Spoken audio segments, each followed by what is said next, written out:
All right.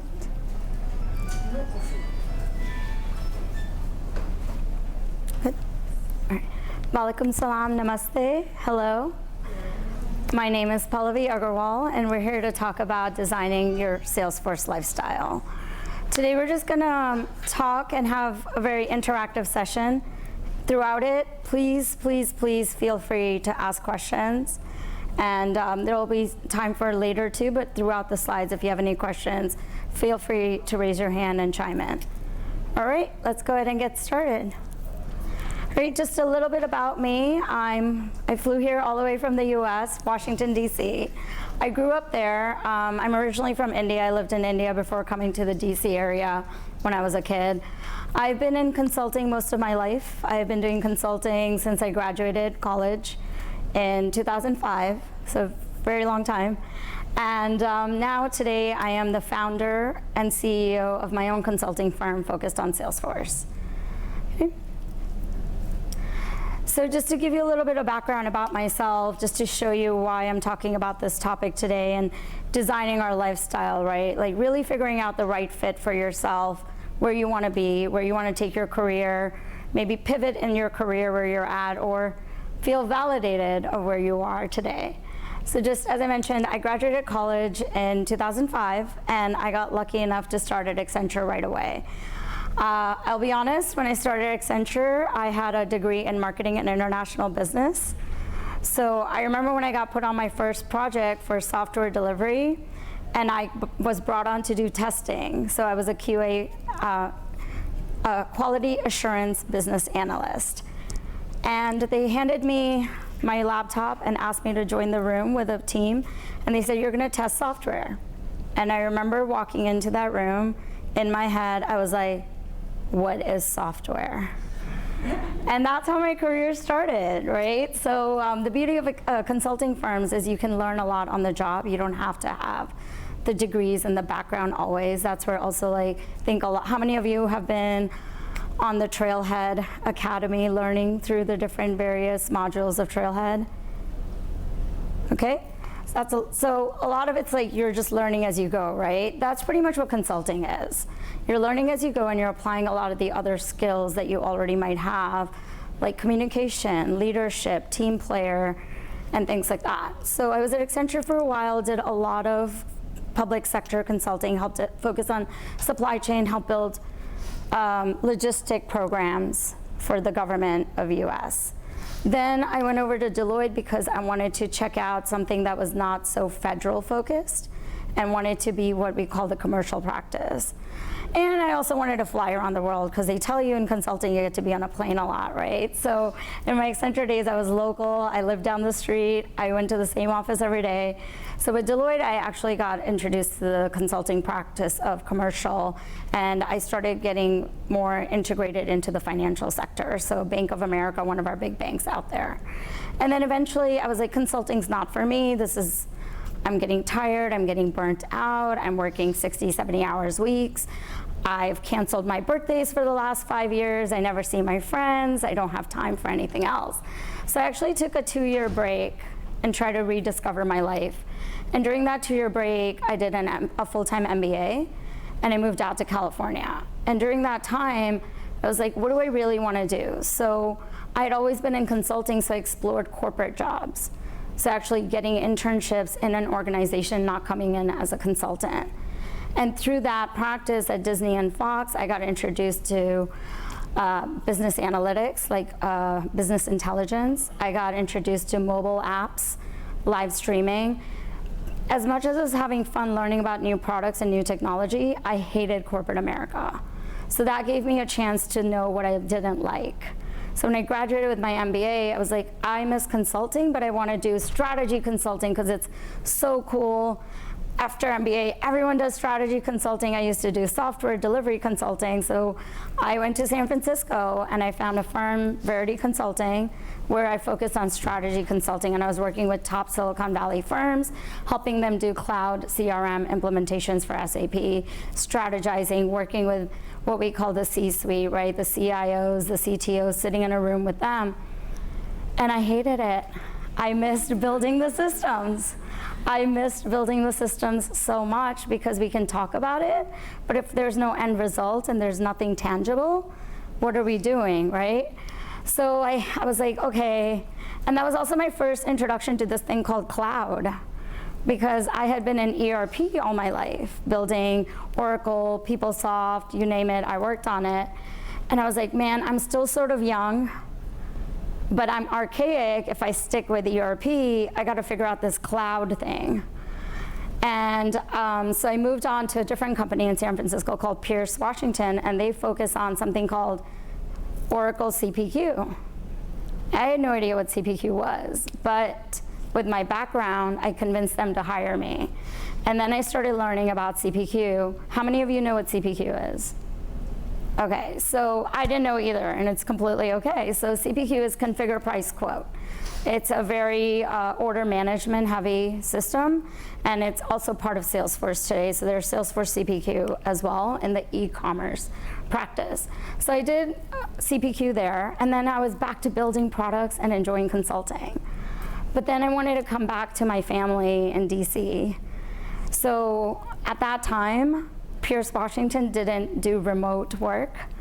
You had to be physically in the office in San Francisco. So I had to resign, and a company called Acumen Solutions. How many of you have heard of Acumen? They just got bought out by Salesforce, and now they're a Salesforce company. So I went over to Acumen, and that's when I got introduced to this thing called Salesforce. And I started leading projects and doing Salesforce delivery. I had a team of 30. I was a portfolio manager, so I had a $5-6 million portfolio I had to manage and make sure all the deliveries for those accounts were going where it was supposed to be. And day one, my client was ready to fire us. They were like, Acumen sucks, you don't know what you're doing. I didn't know what I was doing because I didn't know anything about Salesforce. I was like, okay, let's figure this out. So we had 6 months to launch Service Cloud, net new for the entire big financial institution in America. And 6 months later, when we launched, we had 0 production errors. And that was the first time I told my client I didn't even know Salesforce because I barely used it. But we did a great launch, right? But then over time, as I kept using it and learning it, I was like, okay, I think I can do this. So that's when I started my own company in 2018, a year and a half after being at Acumen, to be like, you know what, I think I can do this on my own. So that's where my journey started. Through this, I've had burnouts, a little bit of burnout even now, right? So I'm always constantly trying to figure out how am I going to build a lifestyle versus work-life balance. So work-life balance is the old traditional way of, especially in America, to be like, we want a job where I have work-life balance. I want work-life balance. But that's actually a really old term and a different way of thinking. Because work-life balance really means it's very structured and disciplined, right? Work-life balance is like, I want to work 9 to 5, and at 5 p.m., take time off, close my laptop, go do my own thing. But that's not really realistic, right? Because during 9 to 5, sometimes you need to go to the doctor. Sometimes you just want to have lunch with a friend. So when I started Candor, I decided I wanted to build a lifestyle company. So work-life balance, no. Let's talk about lifestyle. I love traveling, hence why I'm here today. I want to live in Amsterdam one day. I love Amsterdam. And I have a passion for snowboarding. So I was like, okay, I'm going to start my own company. How do I do this? How do I build something where I can still enjoy my life and build a company at the same time? So I decided I want to build a remote company so I can take my laptop anywhere, live anywhere in the world, and be able to work. So that was my first lifestyle change and lifestyle decision.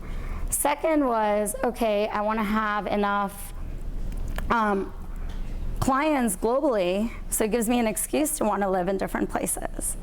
And that was that. And then the third was, I actually, even though I'm a CEO of a company, I take time off. It's unheard of, but I take time off. I take 1 week every winter, and I get a cabin, and I go snowboarding for a week. Sometimes 2 weeks. And if I need to take a call, I take a call on the mountain, and it's okay because we're in a remote environment. These days, all you need is a phone and an internet connection, right? So that's how I built a lifestyle for myself. So let's talk about how to build a lifestyle for you. But before we jump into that, I just want to talk about consulting. How many of you are interested in consulting or are in consulting today? Okay. How many of you work in Salesforce or use the product in one way or another as a user, a consultant, working in one of the corporations? Okay. How many of you are the customer of Salesforce? All right, guess what? You're all consultants. Because consulting is, the best way to describe, you can keep hitting. The best way to describe consulting, one more time, is you're an advisor. You're a specialist in something you do. So you can be in a traditional consulting firm to be a consultant. You can be a freelancer, or you can work as a customer, consumer, or be in an organization. So anyone who works on Salesforce is by virtue a consultant. These are just some of the general terms of how to describe what consulting is to ensure everyone understands. So anyone who works in Salesforce is a consultant, regardless of the title, the role, or the type of company you're in. All right, next slide. So then how do you figure out which one's for you, right? Like, how do you figure out where do you belong? How do you get yourself in a career path that aligns to your lifestyle, but also stuff you enjoy doing in terms of the work? So there's questions to ask and things to consider. Like, do you like to code? I don't code. I have 0 certs, no code. I focus on the business. I'm a design architect. So I focus a lot on designing and working with the business to understand the why. And I run a very successful business with that. Because a long time ago, I decided coding was not for me. Sitting down and studying for a cert was just not, I'm a bad test taker. I always have been. So it was just not for me, especially in the position I'm in. Now, people in our company all have certs. They have to have certs. I do not need to have a cert in my role today. But those were things, it took me a while. I showed you my journey. I tried different companies, I tried different roles to figure out what I wanted to do. So that's where I always like to have some basic questions, right? Do I like to code? Do I don't like to code? Do I like people? Do I really want to be around people all the time and work in teams or clients? Or do I like to be by myself and just tell me what you want me to do? And I like to be focused, siloed, and get that done, right? Do you like being hands-on, or do you like theoretical? Do you like to be able to manage people, or you just want to be left alone again, right? Do you like creating documentation? Do you like writing? You got to start thinking about what you like or don't like. One of the best advice I ever got when I've been going through this journey is focus on the stuff you don't like. It's a lot easier to figure out what you don't like than what you like. But as you start writing out what you don't like and you start looking at the roles and the descriptions, you're gonna be like, I don't like that. Nope. But if in that description there's only 2 things or 3 things out of the 20 that you don't like, that still might be a role for you. But if it's 7 or 10, like 50%, 60% of the things and there are things you don't like, you know that's not the right place for you or the job for you. So that's always been really great for me to think through.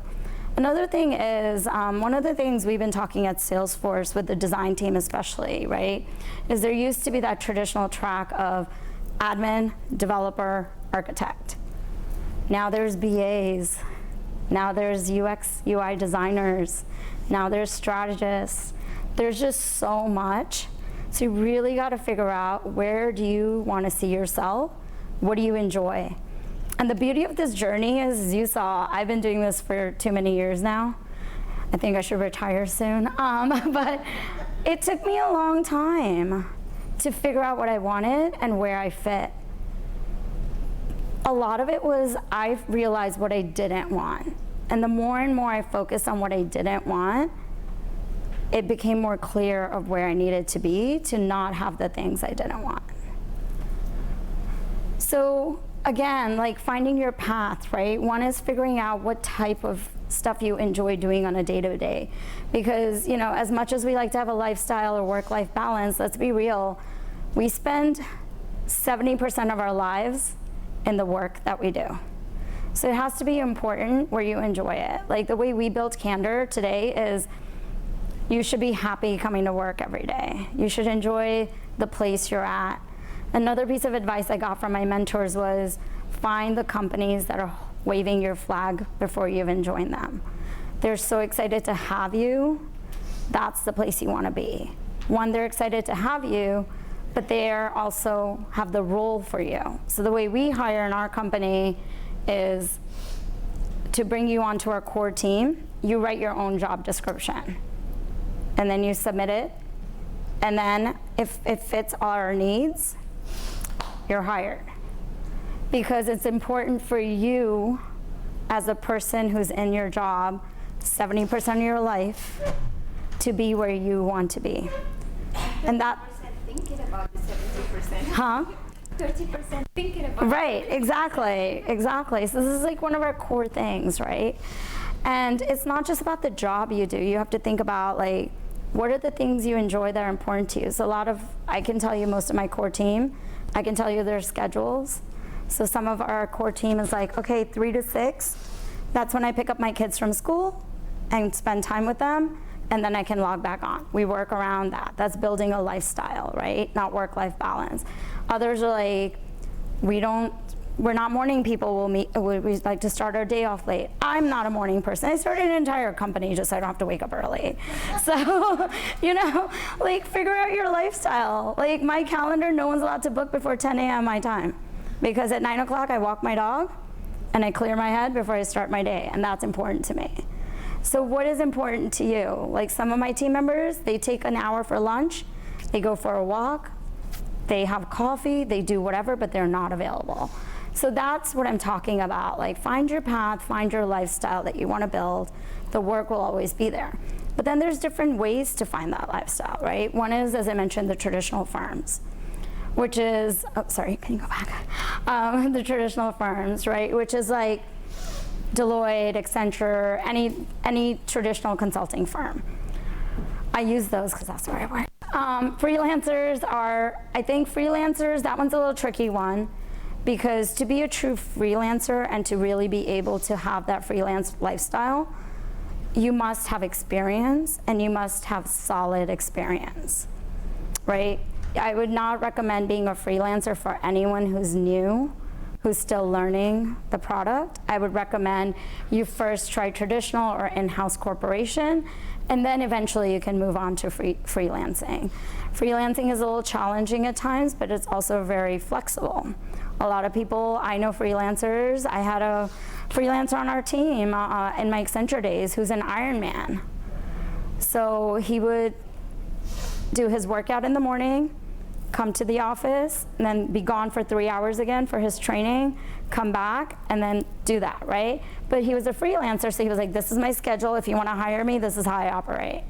And he was that good that we're like, yes, we will hire you and we'll work around your schedule. But you have to be that expert at that level. I have other freelancers who are like, hey, I'm taking 3 months off. When I'm back, I'll hit you up. If there's any projects available, I'll take them on. But I don't work in the summer because my kids are off and we take holidays for 3 months, right? Whatever that is, the freelancer has that flexibility. It sounds really awesome, but on the other side, it's like you're constantly looking for work. You don't know when your next paycheck might be unless you have something already locked in. So there are trade-offs, right? So you always have to think through the trade-offs everywhere. Traditional firms is a great place. If you really want to go into traditional consulting, I always recommend you start at one of the more established ones. Like I wouldn't even recommend come to Candor, because we're a boutique firm and you got to hit the ground running. It's better to go get trained at a traditional firm. The run rate, they expect you to leave. It's usually a 2-year attrition, so it's never a big commitment. But the training you get, like what I learned in my 6 years at Accenture, equates to about 10 years of experience in corporate America, right? So that's a great place to start. If you were like, hey, I want to be in a more structured place, have stability and a little long term, you may think about in-house corporation. A lot of the companies we work with today already have their own Salesforce teams in their company, and then they use us for advisory or special projects. So there's different ways. It's a matter of what fits you and what your needs are. Excellent. All right, so career growth, right? So all the stuff I said was great, but how do you actually execute on it? How do you actually help figure it out, right? What I started when I started my Accenture, I actually didn't even know I wanted to go into consulting. I actually wanted to take a year off and move back to India and like find a teacher to teach me, like retrain myself in classical dance and classical singing. But then I was like, oh wait, I need money, so I should get a job. So that's how I ended up in consulting, right? But then what was my long-term goal? Because even then it was a little bit about lifestyle. It was like, oh, Accenture gives me a month off. I can go to India for a month at a time and see my extended family. But my long-term goal at Accenture, when I joined, I saw their career track and they have a partner track. And I was like, I want to be a partner. Today I get to be my own boss, but it's being like the equivalent of a partner. So I planned my long-term. Then I said, okay, what are my short-term goals that are going to help me get to my long-term goals? So first was do really well in my current position and get promoted on the right time so I can stay on track. Because back then Accenture was up or out. So if you didn't get promoted at the right times, you got fired. So then I also thought about, okay, well, what are some of the skill sets that I don't have or have that I can apply? So even in college, I was a hall monitor for my dorm. I worked in different jobs. I had some cashier experience. And so I took all of those skills and I brought them into my job at work, right, and my corporate jobs. And that's how I was able to transfer some of my skills. Like I can direct people really well is the best way to say it. Not be bossy, but like manage people and put a group together and organize and plan. So that's leadership skills right there. I can speak fairly well. That's my communication skills right there. My written skills are not so great because my grammar, English is my second language, so my grammar is not that great. So I don't talk about that. I say my verbal communication is great, right? So I started thinking about what are some of the things I do today that I can bring over here. Like we have people on our team today who were teachers, but now they are in Salesforce. So how do we help transition them? Well, guess what? Teachers are great at leading because they have to manage so many kids, right? They're great at managing. They also have great training and communication skills. So you see how I just did that? Took someone out of like a completely different category and brought them into Salesforce. That's what we call soft skills. So when you're thinking of applying, don't just look at search and the technical aspects of what the job's asking. Look for everything else that you bring to the table. Often I meet so many people who are transitioning careers who are then like, but I don't know Salesforce, I'm not technical. I'm like, but you managed a team, you ran this, you guided through this, you finished this project. They're like, yeah, but this has nothing to do with Salesforce. I'm like, it has everything to do with Salesforce because the technology can always be learned. Those skills are hard to teach. Those things come more when you just do it. So being able to highlight a lot of that will also help you realize you already belong. Because a lot of times we talk ourselves out of things that we don't belong, or we're not good enough, or we might not have that skill. I convinced Acumen to hire me in a director position without even knowing Salesforce, right? Because I had transferable skills. I knew how to write contracts. I knew how to lead projects. I had shown them, I had learned softwares along my journey of CPQ and SAP and Oracle. So what's another software, right? So that's how I passed my interviews, to show them I could do it. And I could do it. I kicked butt in it, right? That's why, like, today we kick butt at Candor too. But, like, you have to believe in yourself, right? But you also have to prove it. You have to take what you already know and showcase it in a way that you're like, this is who I am, I'm a rock star. So then, once you figure all that out, how do you try to go find your jobs? How do you go find that career lifestyle?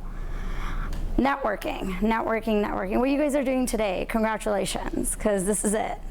This is how we develop relationships, learn from each other, network, build those bonds, because a lot of it is about who you know, how you understand things, and then that's how opportunities open up. Do a lot of informational interviews as well. Like, no one in my team talks to me outside of like when they need help on something. I'm lonely all the time. So if someone's like, hey, want to get a coffee? I'm like, yes, please. I've been dying to get coffee and hang out. Like, you know, for me to go to you and be like, hey, do you want to get coffee? If you're on my team, you're probably going to have to be like, shit, that's my boss. Sorry, that's my boss. I have to say yes, right? And versus if you come to us, we're eager to talk to you and get to know you. So don't be afraid of that. Hey, you want to get a coffee, please? Yes, I would love that. Yes, thank you.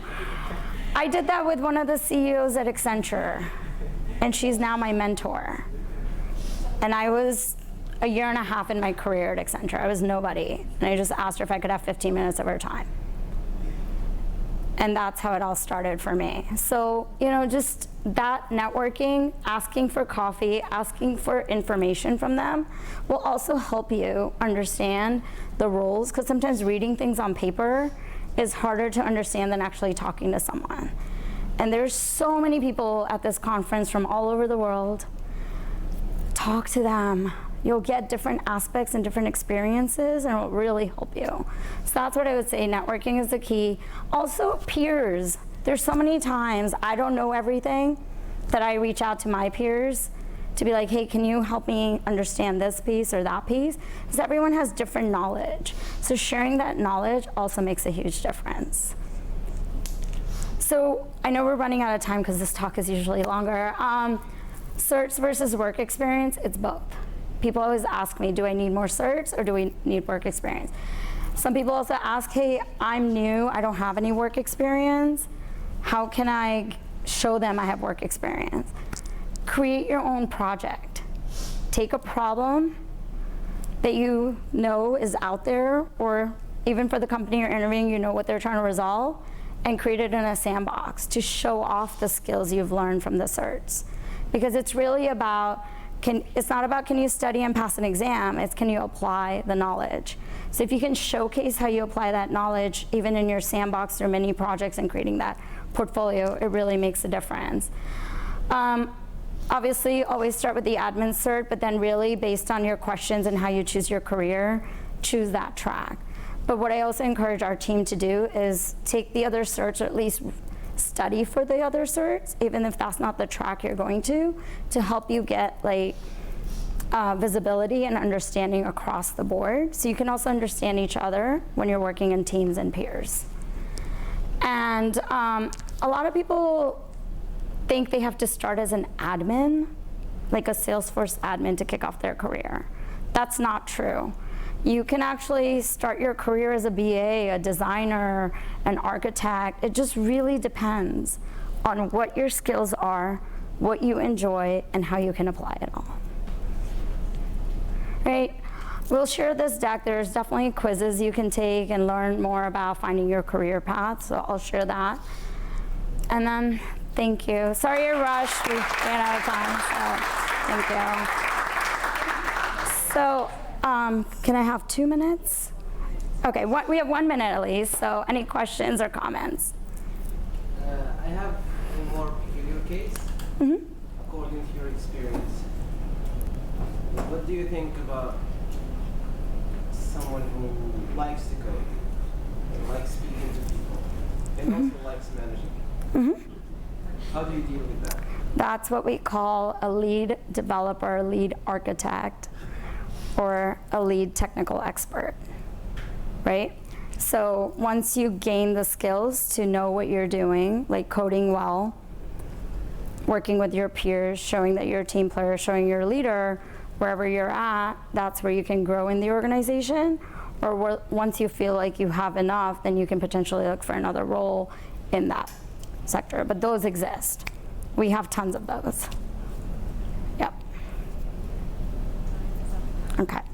All right. Well, I'm around for the rest of the day, so if you guys Twitter DM me or something, then we can definitely talk. I'll also be out in the hallway for a little bit if anyone wants to talk.